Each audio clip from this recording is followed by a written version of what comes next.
السلام عليكم. احلى متابعين، يا رب دايما تكونوا بخير. تعالوا شوفوا معانا تاني يوم النهارده مع الكتاكيت. جبت فص توم والكوبايه دي هملاها ميه. طبعا فص التوم ده مضاد حيوي للكتاكيت.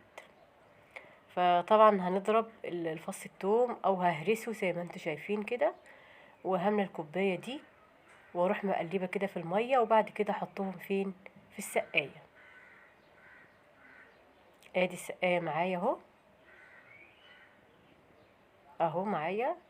اقلبها في السقايه وبعد كده احطهم قدام الكتاكيت.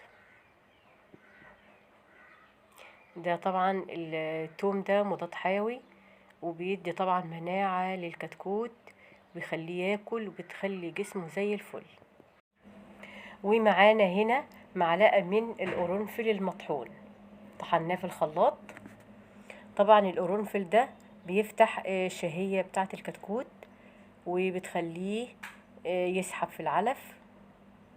والثوم طبعا مضاد حيوي، بيحفظ الكتكوت من البرد من اي حاجة، وبيخلي طبعا دايما اللي عنده الهضم شغال ما شاء الله. ناخد معلقة وهنضيفها على كيلو من العلف البادي. طبعا زي ما احنا شايفين اهو العلف معانا الناعم، اللي هو الحبيبات الصغيرة قوي دي. ما شاء الله الكتاكيت فرحانة قوي بالاكل وعمالة بتاكل. وبكده وصلنا لنهاية الفيديو.